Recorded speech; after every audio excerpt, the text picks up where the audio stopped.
Hello, gentlemen. If I could tell you one specific word that describes this commentary today, it would definitely be Danger Zone? Okay, I think that's two words, but anyways, as some of you may know, and some of you probably don't know, I call this specific map, Port Valdez, the Danger Zone for a variety of reasons, so allow me to enlighten you as to what those reasons are. Alright, number one, it has constant danger, obviously embodying the danger zone, but you just can't deny that this specific map has a highway on it, and when you think of the coupling or single word highway, you have to think of Highway to the Danger Zone by Kenny Loggins. You know that song, Danger Zone? You know what I'm talking about from Top Gun, that movie with Tom Cruise in the 90s with that other co-pilot who nobody knows his name. But I just have to call this map the Danger Zone. It's just so fitting and it's so perfect. But beyond Danger Zone, I always feel sort of uncomfortable in the beginning of my commentary just because I feel as if I need some kind of an icebreaker. Actually, if you guys really wanted me to, I could just speak German every day just to break the ice and kind of soothe you guys into the commentary. I could just say, Hallo ihr alle, ich heiße die russische Dachs und meine Frosch hat alle meine Eis gegessen. And that roughly means, hello everyone, my name is the Russian Badger and my frog has eaten all of my ice cream. Now obviously I won't be saying that every day, and obviously that's quite asinine and utterly absurd because my frog didn't eat any of my ice cream and I also don't own a frog. But hopefully you guys wouldn't mind every day if I just broke you guys in. It's not the correct term. If I just broke the ice of the day of the commentary with a little bit of German for you. I can also speak Russian, a little bit of Russian. I'm a lot better in German than I am in Russian. But the one statement that you're definitely going to want to learn in Russian is "У меня пропал бумажник," which actually means my wallet has suddenly disappeared. And you're definitely going to want to know that if you're traveling somewhere around Moscow or St. Petersburg. Definitely going to be a statement that you want to know.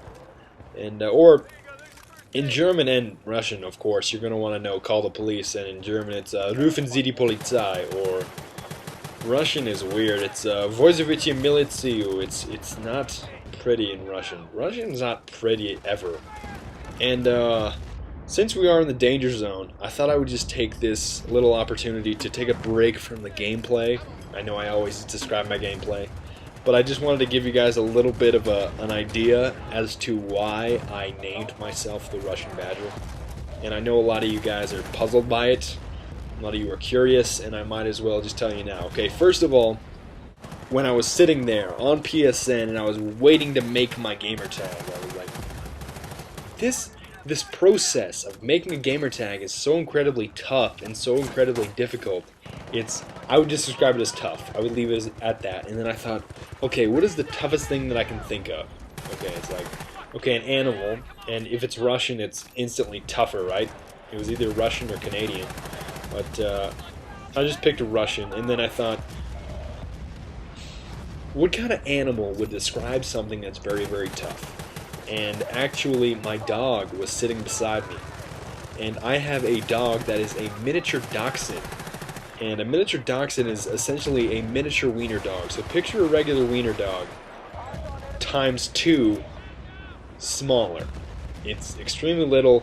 Her name is Bella, and I actually call her Bella the Badger because if you actually dissect the word dachshund, it's actually a German word, and it actually ties into my gamer tag. Just hopefully you can follow me here, but the German word dachshund is actually pronounced Dachshund, and Dachs is badger, and Hund is dog or hound. So actually Dachshund or Dachshund actually means badger hound in German.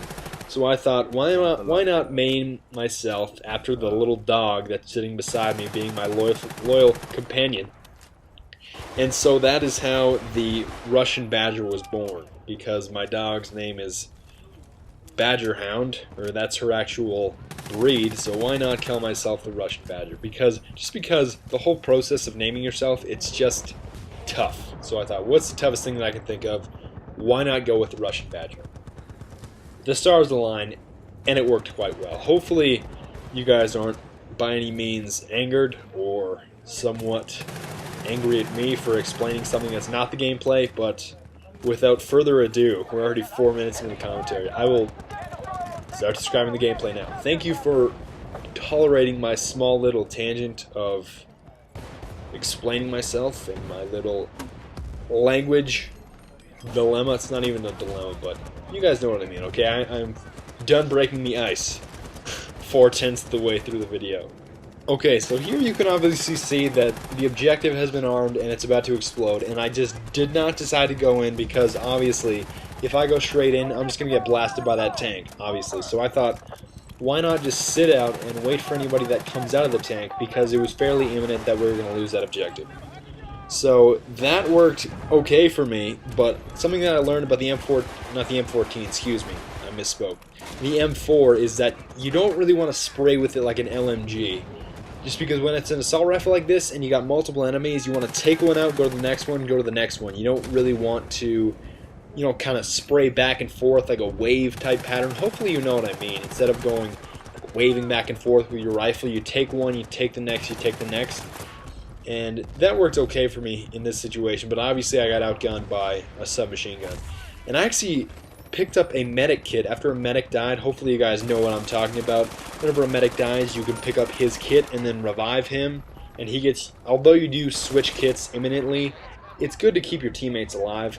And you can see how much I fail with an LMG. I'm not really good on the burst, but I do get a few guys here. And obviously I'm outgunned with an assault rifle. Well, I'm not specifically outgunned with an assault rifle. I am coming up here, but I'm just not technically sound with an LMG. Obviously you guys see that I play a lot of assault, and actually I play only assault. I've maxed out my other classes except for medic. The medic is just something that I don't really like playing with that much, just because the LMGs aren't really suited to my kind of handling of a weapon. But by all means, if you guys really want to see a different kind of class, like if you would like to see me play recon or an engineer or even medic, I would even bite the bullet and play some good old nurse for you if you really want me to.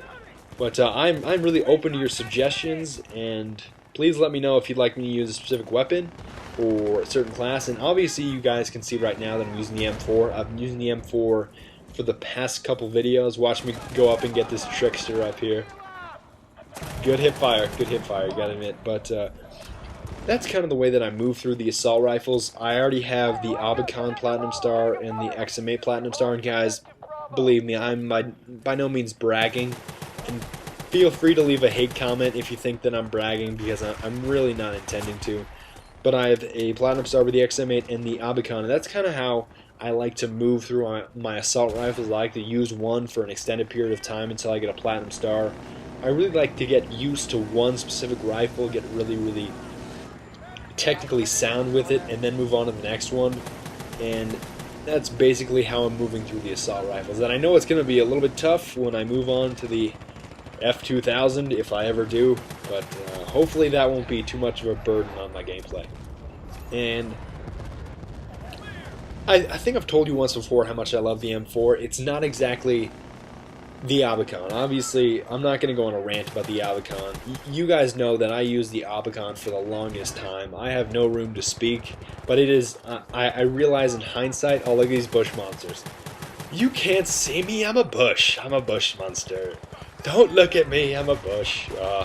I love bush monsters. You guys all know that I do, but for the Abacon, I didn't realize how overpowered it was when I was using it, and I'm really not a big fan of people that just use easy buttons or weapons that give them a great advantage.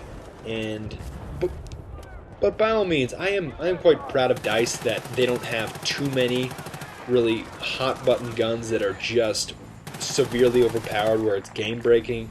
That used to be the issue with the M60, but it's been toned down quite a bit. But for the most part, I find the weapons to be very balanced. And I have to mention something here. My squad mate, that was a superhero disarm. I don't know if you guys saw that, if you want to rewind the video, but that tank was coming around the bend, and it went for another guy, another enemy, or excuse me, another teammate instead of the guy that was disarming the objective. And I take my hat off to you, sir, whoever disarmed that objective, because that was very close to detonating, and if he would not have gotten it, we would have been toast. And this was very close, obviously, just because we were on the final objective. I do believe that they get B and then A is the only one remaining. And we do polish them off here, which I'm very, very glad about.